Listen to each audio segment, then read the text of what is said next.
Hey everybody, how you doing? Dave here.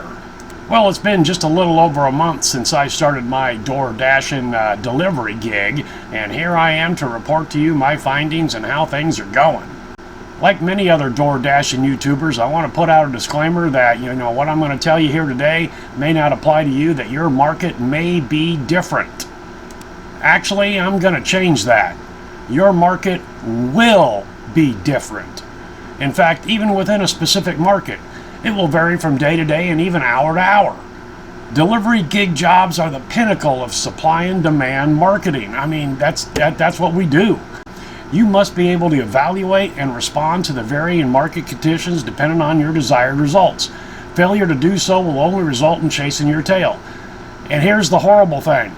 There's always the possibility that your market may not meet your needs. And if you've been watching my Doordashing YouTube videos, you know that almost got me. I started Doordashing about 2 weeks before the university started, and I never took into consideration hundreds of college students Doordashing to make beer money. So my first 2 weeks were an unreliable indicator of what I could expect out of Doordashing, and if you're a noob to Doordashing, you get top dasher status and perks and order offers for the first 2 weeks just to get you rolling.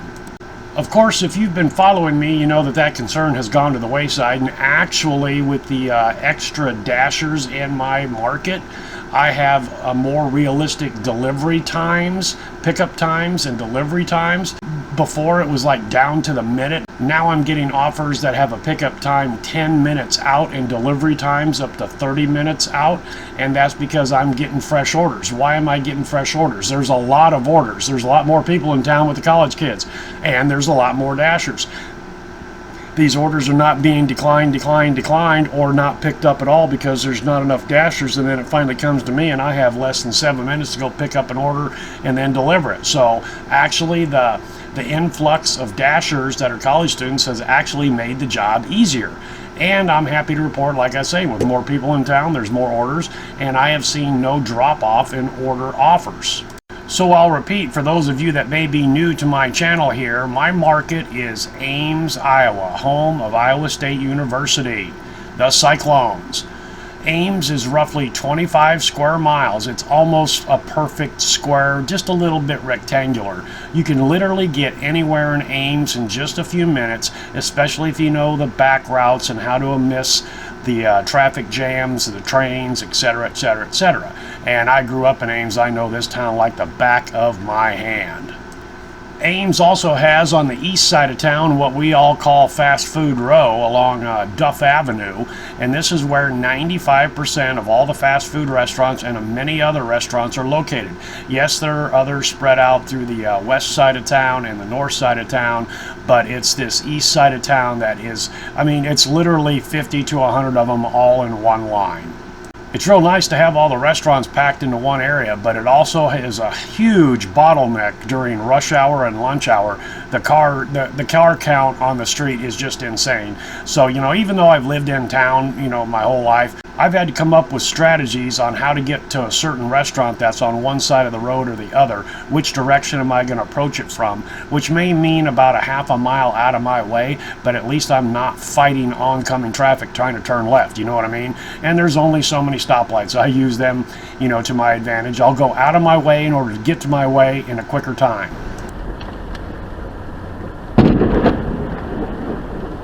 Probably much like you, I've watched a lot of YouTube videos from Doordashing personalities, trying to get information and tips and tricks and, how does this Doordashing thing work and how can I make the most money, etc., etc., etc. While this is my personal opinion, I think there's only about 3 or 4 Doordashing YouTube channels you need to watch. Ignore all the others. First off, you should be watching my channel. Well, of course you should. Then, the number one channel that I think gives the best information is Doordash Diaries, hosted by Bentley Coop. He's got some good stuff. Go check him out. Coming in easy in a second place is More Finance. He is just like I'm trying to do. He was doing it first, of course, but total transparency on numbers. He runs the numbers. He runs extended tests, good ratings, bad ratings, etc., etc., etc. Go give him a look. Then if you want a little humor and a little other stuff in your Doordashing videos, go check out Dean is Dashing. every other DoorDash YouTube channel you can ignore. Here's the dead giveaway. When you see their thumb on your feed and their face is filling the thumb and it looks like they're being stabbed with a 16-inch long knife, or they're having an orgasm, and it's kind of easy to confuse the two, just go right by that video. These guys are personalities. Their headlines are teasers to get you to watch the video. They say plus at the beginning, minus at the end, which means they said a whole lot of fucking nothing. It's usually very controversial, confrontational, fluff. They're there for the YouTube views. So with that being said, let me add my 2 cents worth in one of the most controversial aspects of DoorDashing. How do you get good orders? The quick and dirty answer is there is nothing that you can do to ensure that you get good offers. As I said earlier, DoorDash delivery gig or any delivery gig is the pinnacle of supply and demand. There is no demand if there is no supply. There is no supply if there is no demand. Further, the DoorDash delivery gig is a pure lottery system. Some of it has to do with your location, absolutely, given the size of your zone, of your market. I have discovered in my market, Ames, Iowa, I can get an order on the west side to take it to the east side and the east side to take it to the north side. Doesn't seem to matter here in my market. If you get a sweetheart deal in your market, which in my case would be a $10 or $15 grocery run that's only 2 miles away, then you know that you're the first one to get that sweetheart good deal. Who would decline that? Why did you get the $2.50 Burger King run that's 7 miles away? Because everyone else declined it. You're the last one. They're hoping you'll take it. A lot of times they will then stack or double up these orders so they're not so bad overall. Individually they suck, together not too bad. And this is where the pickup and delivery times come into play. If you've got just a few minutes to go get it and a few minutes to deliver it, you know, a shitty order or a mediocre order, you know that other people have declined it. Or you were not in the right proper area, you know, depending on your market. You got into the zone of the zone and they said, hey, he's available, let's give it to him.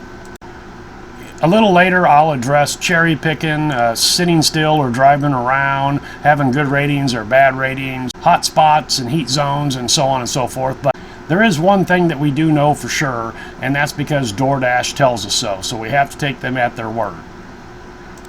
And that, of course, is the Top Dasher program. So how do you qualify for the program? You need a customer rating of at least 4.7, an acceptance rate of at least 70%, completion rate of at least 95%, 100 completed deliveries during the last month, and 200 lifetime deliveries completed. Dashers will only be added to the program on the first of each month. If you meet the criteria mid-month, maintain those stats until the last day so you can be eligible for rewards the following month. And interestingly, if you lose qualification during the middle of the month, you will still be able to access your rewards through the end of the month. Just get back up to the proper stats, which is going to be the 70% acceptance rate, and then you can continue your Top Dasher status. So for me, about 3 weeks ago, I was down to 44% acceptance rate. I'm now up to 79. I have 300 deliveries, so I've checkmarked the 200 lifetime deliveries. I did this about a week ago. 10 days ago was when I got the 300 deliveries and the 79% acceptance rate. So if I maintain that through the end of this month and then have 100 deliveries in the month of October, which shit, I'll get that in a week. And if I can maintain the acceptance rate and the 4.7 rating, you know, I'm at a 5 right now, then in November I will be Top Dasher and I can put it to the test. So what are the rewards for being a Top Dasher? You can dash anytime. You don't have to make a schedule. Right now, with the influx of college students that are dashing in Ames, Iowa, I cannot just go and dash now. That's the lottery. If 7 sign up and they only need 7, guess what? You're number 8. You're sitting there cooling your heels. But you can schedule ahead of time, and that makes you one of the 7. That's what I've been having to do for the last 2 weeks. I cannot just roll into Ames and dash now. The supply of the dashers is just too great for the demand. Then this is the kicker. When things are slower, you will be prioritized for new orders. This means that if we have 2 nearby dashers who can take an order, we will break the tie in your favor. That's assuming that they're not a top dasher. If there's two top dashers in the same area that are both eligible for a pickup, I imagine it's a coin flip and a lottery.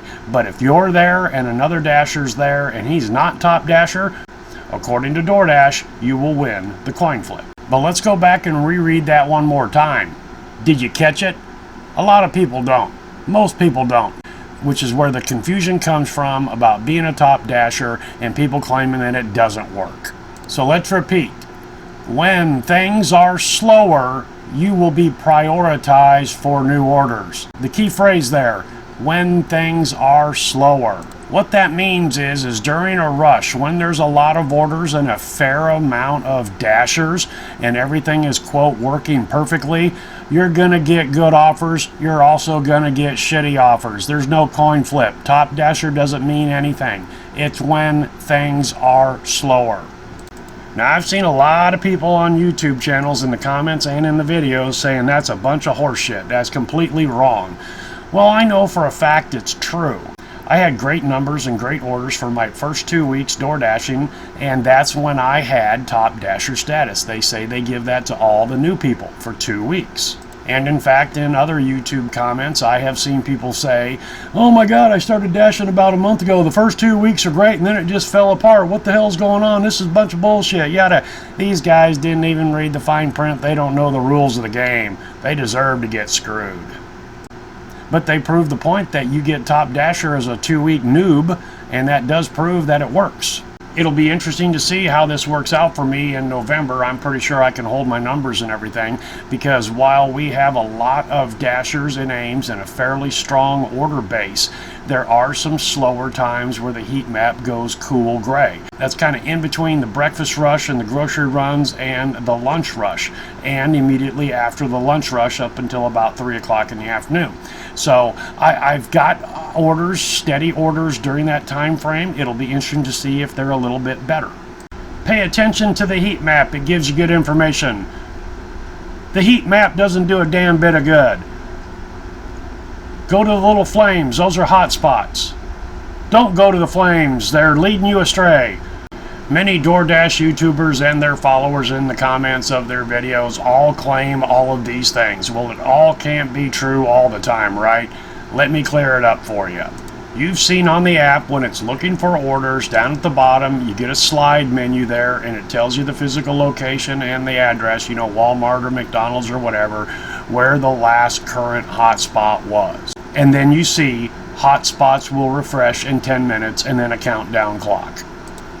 The heat maps go from cool gray all the way up to blood red, very busy with proactive incentives. The thing to remember about both of these, the hotspots and the heat map, is much like weather radar, it's 10 to 15 minutes behind. It is in the past. It's kind of like instant replay. It told you what just happened, not what's happening right now. But that doesn't mean ignore it completely. I mean, it's just kind of put out there on the map for your benefit. But, you know, like in my market, in the breakfast rush, Panera Bread and Chick-fil-A. That's where I want to be, near those places. Where are they? Right across the street. What's next door? McDonald's. I got a fucking sweetheart market. Lunchtime, 11:30 to 1:30, Campus Town. They have several good kiosk-style restaurants there. I want to be in that area. The kids are hungry. Let's back up a little bit. About 9:30, I want to be on the west side where that Hy-Vee grocery store is. You know, get to know your market, learn your market, see where the money is, and follow the money. I'm at a 0 acceptance rate. I cherry pick. I pick nothing but the best offers. The DoorDash algorithm knows when you're cherry picking, and therefore it'll give you bad orders. Again, many people make both these claims. They contradict each other. Which one is true? DoorDash doesn't care if you have a 0 acceptance rate. If you're in the area and there's a job, they're going to offer it to you. You can take it or decline it. Now, maybe cherry picking has gotten so bad that they've adjusted the algorithm just somewhat. That could be. But you know what I'd rather see them do? Have a minimum acceptance rate, just like the completion rate, just like the ratings. Make it a minimum, so people just can't decline all day long looking for the $30 trip. park in an area where you're kind of centrally located to your hot spots. Don't remain stationary too long. Drive around. Let them know that you're out there looking for work. You can see the pattern here. Which one's true? Well, I don't think that sitting in any one place really hurts you. You're connected to the app, you're a dasher, you have a location, and you're near a location of a possible offer versus driving around the block. I just don't see sitting being a negative. Part of the reason I say that is there's some YouTube videos out there, and I've seen it in the comments, where people are dashing from home. They're at home. They're not in their car driving around. They're sitting on the computer looking at porn. Then an offer comes up. It's too good to pass up. Wow, that's a hell of an offer, isn't it? I saw somebody suggest that if you sit for too long, the GPS kind of loses you and they kind of lose contact with you. Well, I don't buy that for a minute, because a few weeks ago there was that nationwide glitch where everybody was getting this. We were unable to connect to you with an offer, and therefore you missed the offer. That was not a true connection issue, but the app and the servers thought it was. So here's the deal on that. If you sit in one place for too long and say you lose your connection, as soon as you drive away and reestablish that connection, one of two things are going to happen. You could get an order. That's pure lottery, pure luck. Or you'd get a text message from Doordash saying, hey, we tried to send you something, but we couldn't connect to you. You see what I'm saying? So if you've never seen that, then sitting there did nothing. It was not a benefit. It was not a negative. You put it in drive and pulled away 6 feet. Pure lottery luck. You got an offer. But that does not also mean just sit in one spot and hope the orders come in. I've developed a strategy where, like I said, about 9:30 in the morning, I want to be on the west side near the Hy-Vee grocery store. So if I get an order from Panera Bread that takes me all the way out to that section of town, even if it's not a perfect job, I take it. Gets me over to the west end of town, and I got paid to get there. Now, the west side of town is a little thin, so about lunchtime, I drive slowly across town on the main thoroughfare, which is Lincoln Way, the Lincoln Way Highway. That takes me through Campus Town all the way into the fast food zone on South Duff on the east end of town. And I'll tell you, 100% of the time, I can't even get past campus before I got to go to Freddy's Burgers and Shakes. Last Saturday, no home football game. So I did my first Saturday just as a test, and I literally just hung out in Campus Town. Fast Food Row was doing pretty good, but Campus Town was doing a little bit better, so I just hung out in that area, delivered a lot of Freddy Burgers and Blaze Pizza. So I'll just say it again, learn your market, know your market, and then work with it. One of the YouTube channels on Doordashing that I suggested that you watch is More Financial, and Blake's been doing some interesting testing over the last month. He's been kind of cherry picking, just taking great orders, which dropped his acceptance rate quite low, and then he started taking all orders to get his acceptance rate up. And the test is do you get better orders when you have a higher acceptance rate? And his numbers, and he's totally transparent and puts everything up there, kind of indicates that, yes, it does, at least in his market. And, you know, we're going to assume that he's not a top dasher, so during slow times he's not winning the coin flip because his numbers were so low there for a while. But anyway, it's very interesting. It appears to show that if you have better acceptance rate, better overall numbers, you get slightly better offers. But with Doordashing being a complete 100% lottery, you can't go and do the same day over again with a different set of parameters. Everything changes from day to day and hour to hour. However, his numbers do indicate that that is a possibility, that better overall job numbers gives you better offers. If Doordash has kind of adjusted their algorithm without being completely transparent with us, you can kind of call this Top Dasher Light, if you will.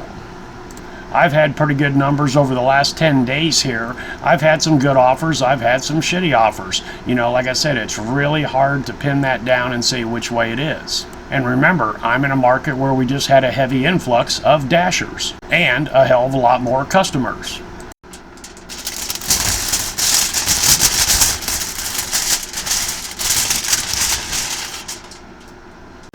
Okay, I got my tin foil hat on. I'll give you a second to put yours on. You should always have it at the ready. Okay, here we go. I think Tony, you know, the CEO of Doordash, I think he's listening to us.